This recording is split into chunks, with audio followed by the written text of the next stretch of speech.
ஒரு நோயாளி நம்மக்கிட்ட உடம்புல ஒரு பகுதி ஒரு வீக்கத்தோடு வருது. குறிப்பாக இந்த லோவர் லிம்ஸ்ன்னு சொல்லுவாங்க, கால் பகுதியில், கணுக்கால் இந்த இடம் வீக்கமாக இருக்குது டாக்டர் அப்படின்ட்டு வராங்க.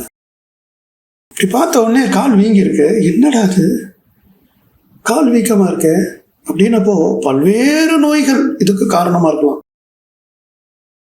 அதை நம்ம ஒவ்வொன்றா அசை போட்டு எக்ஸ்க்ளூட் பண்ணி நோயாளிக்கு நம்ம உதவி செய்யணும். அப்போ பெஸ்ட் ட்ரீட்மெண்ட் என்ன பண்ணணும் அப்படின்னா ரிவர்சிங் த அண்டர்லைங் டிஸார்டர். இதுதான் மருத்துவத்தில் ரொம்ப அடிப்படையானது. அடிப்படையாக இது ஏன் வந்துச்சுன்னு பார்த்து அந்த காரணத்தை நீங்கள் நிவர்த்தி பண்ணாதான் சரியான வைத்தியமாக அது இருக்கும். நோயாளி யூஸ்வலாக சார் கால் வீக்கமாக இருக்குது, இப்போதைக்கு ஏதாவது பார்த்து சொல்லுங்கள், அப்புறமா நம்ம பார்த்துக்கலாம், அது கொஞ்சம் அப்பப்போ வீக்கமாக வருது சார், அது என்னன்னு தெரியல சார், அதுன்னு அவங்க ஏதாவது ஒரு காரணம் சொல்லுவாங்க. இது ஒன்றும் இல்லை சார் அப்படிமா. நாமளும் அப்படியே ஒன்றும் இல்லையான்னு சொல்லி கேட்கக்கூடாது.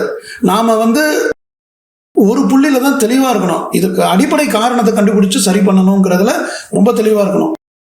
ஆனால் நோயாளி அதை என்டர்டெயின் பண்ணலை, அந்த நோக்கத்தில் வரல, இப்போதைக்கு ஏதாவது பாருங்க டாக்டர்னு சொல்லும் போது கூட நாம் என்ன செய்யணும்னா அந்த அடிப்படை காரணத்தை எவ்வளவு வேகமாகவும் எவ்வளவு நுணுக்கமாகவும் கண்டுபிடிக்க முடியுங்கிறது நம்ம திறமை. அந்த திறமையை நாம் அங்கே வெளிப்படுத்தணும்.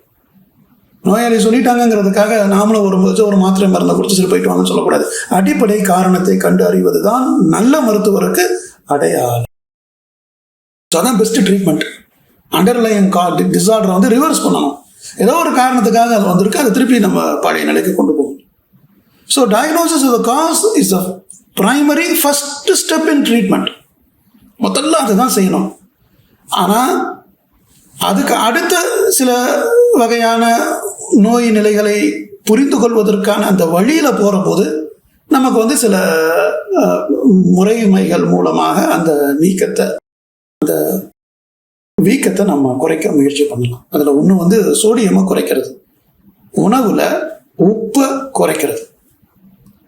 இதனால தான் நிறைய பேர் ஹோட்டலில் சாப்பிடாதீங்க, வீட்டில் சாப்பிடுங்கன்னு சொல்லுவாங்க. அதுக்கு முக்கியமான காரணம், வீட்டில் சமைக்கும் பொழுது உப்பின் அளவை நீங்கள் அளவிட முடியும், நீங்கள் அதனை கட்டுப்படுத்த முடியும். ஹோட்டலில் உங்களுக்காக சமைக்கல, 1000 பேருக்கு சமைக்கிறீங்க. ஸோ அங்கே என்ன போடுறாங்களோ அதை நம்ம சாப்பிட்டு வரோம். ஆனால் வீட்டில் உப்பை குறைக்க முடியும். அதனால் உடம்பு இந்த வீக்கம் இருக்கக்கூடியவங்களை அடிப்படையாக முதல்ல இந்த சால்ட்டை குறைக்கணும். ஃப்ளூயிடு ரிட்டென்ஷனை அது குறைக்கும். அதாவது எப்பயுமே உப்பு நீரை ஹோல்டு பண்ணும்.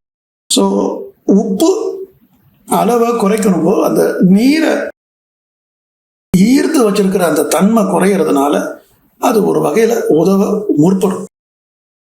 அதே மாதிரி சில டயூரிட்டிக் தெராபிஸ்லாம் இருக்கு.